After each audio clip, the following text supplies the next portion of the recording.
अस्सलाम वालेकुम स्टूडेंट्स, कैसे हैं आप सब लोग। अल्लाह पाक से आपकी बखैर आफियत ज़िंदगी की दुआ करती हूँ। आज के लेक्चर में हम चैप्टर नंबर 3 को स्टार्ट कर चुके हुए हैं और इसका हम जो टॉपिक आज स्टडी करेंगे वो फूड ग्रुप से रिलेटेड है। अल्लाह पाक का बबरकत नाम लेते हुए नबी पाक सल्लल्लाहु अलैहि वसल्लम पर दुरूद पाक पढ़ते हुए मैं आज के लेक्चर का आगाज़ करती हूँ। सल्लल्लाहु अला मुहम्मद सल्लल्लाहु अलैहि वसल्लम।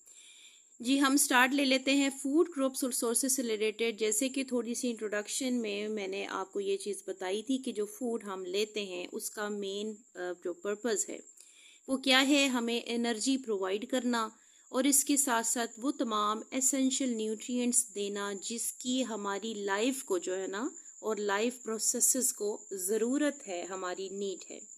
ये लाइफ प्रोसेसेस जो हमारे अंदर चल रहे हैं इनमें ग्रोथ, रिपेयर, रिप्रोडक्शन या किसी भी डिजीज से प्रोटेक्शन शामिल है। ये तमाम वाइटल प्रोसेसेस हैं हमारी लाइफ के, जिसके लिए हमें फूड जो है वो रिक्वायर होगा। अगर हमारी बॉडी फूड का इंटेक करती रहेगी तो इन तमाम जो लाइफ प्रोसेसेस है उसको कैरी ऑन कर सकेगी। हमारे पास जो है वो डिफरेंट टाइप्स ऑफ फूड होता है। कुछ फूड आइटम्स हमें डायरेक्टली हम प्लांट से ले लेते हैं और कुछ फूड के आइटम्स जो है वो हम एनिमल से लेते हैं। बहुत सारे फूड के आइटम्स हमारी इमीडिएट सोर्स ऑफ एनर्जी होते हैं, क्योंकि मतलब उन जिनकी हमें हर हाल में ज़रूरत होती है। और कुछ ऐसे न्यूट्रिएंट्स हमारे फूड के अंदर मौजूद होते हैं जो हमारी ग्रोथ और रिपेयर में इम्पॉर्टेंट रोल प्ले करते हैं। कुछ से हमारी जो बॉडी है वो हेल्दी रहती है और डिजीज से हमें डिफरेंट तरह की बीमारियों से कुव्वत मुदाफ़ियत या इम्यूनिटी जो है वो बिल्ड अप करने का बायस जो है वो बाज़ फूड बनते हैं। इन्हीं की बेसिस पर जो इनकी हमारी बॉडी में फुलफिल करने की रिक्वायरमेंट्स हैं उनकी बेसिस पर बेसिकली हम फूड्स को डिफरेंट ग्रुप्स में डिवाइड करते हैं। तो आज हम इसकी स्टडी कर लेंगे। फूड ग्रुप्स कौन से हैं और फिर फूड ग्रुप्स के डिफरेंट सोर्सेस कौन से हैं कि फूड कहाँ कहाँ से हम ले रहे हैं।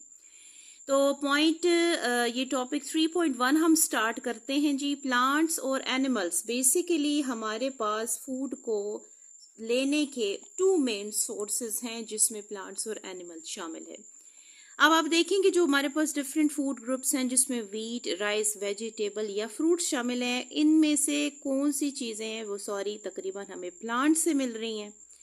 दूसरी तरफ अगर हम देखेंगे फिश है, मीट है, एग्स या मिल्क वगैरह, ये सारे हमें एनिमल्स से ऑब्टेन हो रहे हैं, वहाँ से हम इनको गेन कर रहे हैं।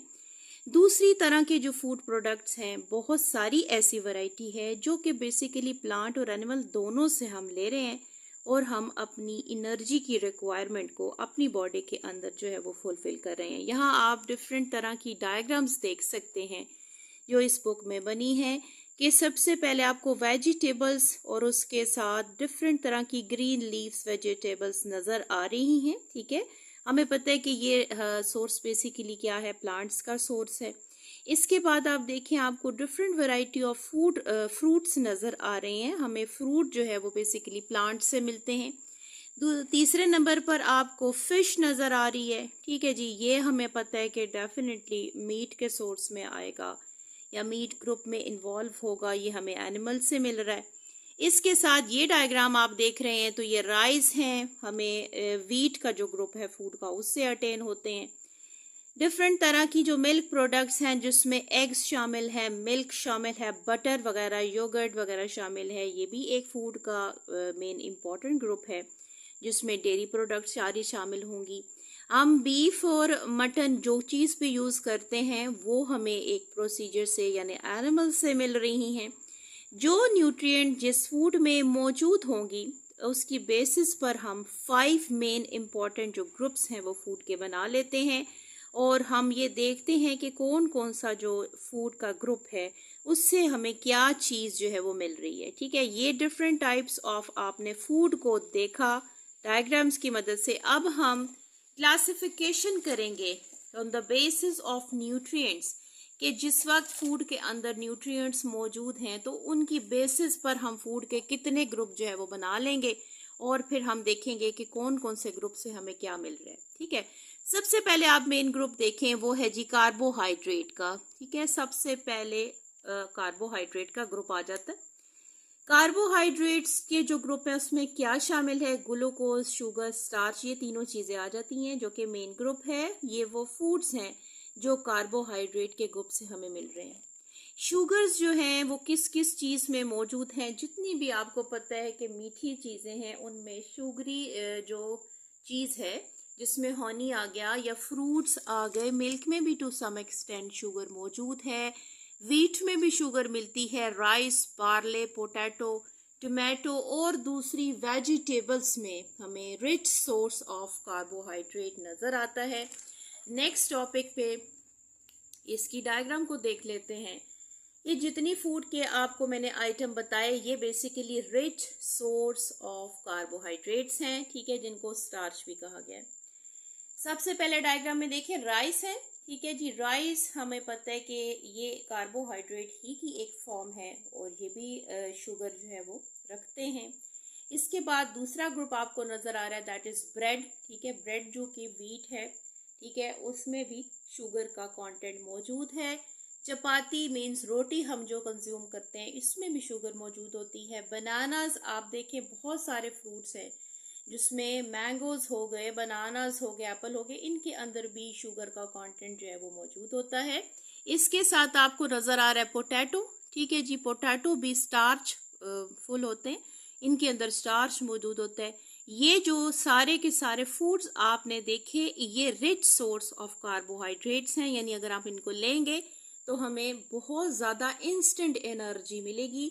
मैंने इस चैप्टर के स्टार्ट में भी आपको ये बताया था कि ये जितने हमें जो फूड के ग्रुप्स मिलते हैं इसमें सबसे बढ़कर कार्बोहाइड्रेट वो वाहिद ग्रुप है जो इंस्टेंट सोर्स ऑफ एनर्जी रखता है। अगर हम कार्बोहाइड्रेट लेंगे तो फौरन हमारी बॉडी को जो है वो एनर्जी मिलेगी, इसीलिए ये क्विक सोर्स ऑफ एनर्जी होते हैं। बहुत सारी एनर्जी जो कि हमें चाहिए है लाइफ प्रोसेसेस के लिए, बेसिकली वो हमें कार्बोहाइड्रेट से मिलती है। तो हमारी बॉडी के लिए ये किस चीज़ का काम करते हैं, लाइक अ फ्यूल, कि जिस तरह एक फ्यूल से गाड़ी या कोई भी ऑटोमोबाइल स्टार्ट की जाती है, तो इसी तरह कार्बोहाइड्रेट भी रिच सोर्स ऑफ एनर्जी है। कार्बोहाइड्रेट्स बनते कैसे हैं, अब हम इनके केमिकल रिएक्शन को, केमिकल फार्मूला को स्टडी कर लेंगे। देखें, कार्बोहाइड्रेट्स एलिमेंट्स कार्बन, हाइड्रोजन और ऑक्सीजन से मिलके बने होते हैं, ठीक है जी। They are made from the elements of carbon, hydrogen और ऑक्सीजन। ये तीन बेसिक इंपॉर्टेंट रिएक्टेंट्स हैं जिसकी मदद से कार्बोहाइड्रेट्स तैयार किए जाते हैं। जब हम इनको स्मॉल इंटेस्टाइन में डाइजेस्ट करते हैं, ये इंटरनली हमारी बॉडी के अंदर भी केमिकल रिएक्शन हो रहा होता है। तो जब कार्बन डाइऑक्साइड को हम अपने स्मॉल इंटेस्टाइन में डाइजेशन में लाते हैं, कंप्लीट डाइजेशन हो जाती है, तो यहाँ ये शुगर के पार्टिकल्स में कन्वर्ट हो जाते हैं under chemical reaction. Carbohydrates they are get converted into the simple sugars, glucose में कन्वर्ट हो जाते हैं। ये ग्लूकोज क्या है, ये वही अगेन एनर्जी के पार्टिकल्स हैं जो कि ब्लड में एब्जॉर्ब होते हैं और उसके साथ सर्कुलेशन के जरिए पूरी बॉडी को एनर्जी जो है वो पहुंचाते हैं, ठीक है जी। ये यहाँ से आप देख रहे हैं कि सिंपल ऑक्सीजन में जिस वक्त ये स्मॉल इंटेस्टाइन में कन्वर्ट हुए तो कन्वर्जन के बाद ब्लड के अंदर डायरेक्ट एब्जॉर्ब हो जाते हैं इनकी वॉल्स के जरिए, क्योंकि स्मॉल इंटेस्टाइन के अंदर भी जो है वो डेफिनेटली ब्लड मौजूद है, उसकी एक्सटर्नली ब्लड मौजूद है। सारा कार्बोहाइड्रेट शुगर में कन्वर्ट यानी ग्लूकोज में कन्वर्ट होने के बाद स्मॉल इंटेस्टाइन की वॉल्स के जरिए ब्लड में शामिल हो जाएगा। जब ब्लड सर्कुलेशन करेगा, क्योंकि पूरी बॉडी में सर्कुलेटरी सिस्टम चल रहा है, तो इसकी वजह से ये ग्लूकोज के जो मॉलिक्यूल्स हैं ये हर सेल को पहुंचेंगे थ्रू आउट द बॉडी, पूरी बॉडी के सेल्स तक पहुंच जाएंगे। और हमारे हर सेल को चूंकि एनर्जी की ज़रूरत है, अब वहाँ पर हमें पढ़ चुके हम पहले भी कि माइटोकॉन्ड्रिया के अंदर जो है ना ग्लूकोज ऑक्सीडाइज होंगे, ठीक है। इसीलिए माइटोकॉन्ड्रिया पावर जनरेटर्स या पावर हाउसेस होते हैं, क्योंकि ये जो पीछे से ग्लूकोज के मॉलिक्यूल्स आए हैं ये वहीं पर ऑक्सीडाइज होकर यहाँ पर एनर्जी को क्या कर देंगे, रिलीज करेंगे एक केमिकल प्रोसीजर के तहत। आपको नीचे केमिकल रिएक्शन नजर आ रहा है, देखें ये ग्लूकोज है, ठीक है, जो कि बेसिकली कार्बोहाइड्रेट ही है। यहाँ पर हमें अगेन मैं आपको बता दूं कि वहाँ हमारी जो सेलुलर ऑर्गेनेलीज हैं उसके अंदर ऑक्सीजन मौजूद होती है। यहाँ ये ग्लूकोज जब ऑक्सीजन के साथ रिएक्शन करेगा तो केमिकल रिएक्शन के जरिए से आगे से कार्बन डाइऑक्साइड वाटर में और एनर्जी के पार्टिकल्स में डिवाइड हो जाएगा।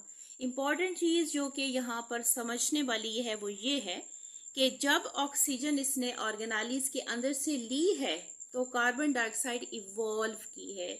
इवॉल्व करने के बाद ये कार्बन डाइऑक्साइड हमारी बॉडी के अंदर क्योंकि जगह जगह सेल्स में एक्यूमुलेट होगी तो फिर ये विद द हेल्प ऑफ ये लंग्स क्या कहना चाहिए, जिस तरह सर्कुलेशन चल रही है तो इसने एक्सपेल होना है और वाटर चूंकि हमें ज़रूरत है वो रहेगा और एनर्जी के पार्टिकल जिनको एटीपी यानी एडिनोसिन ट्राइफॉस्फेट कहते हैं ये फिर फर्दर बॉडी के अंदर जो है वो डिस्ट्रीब्यूट हो जाते हैं। तो आज हमने मोस्ट इम्पॉर्टेंट जो फूड ग्रुप है कार्बोहाइड्रेट को स्टडी किया है।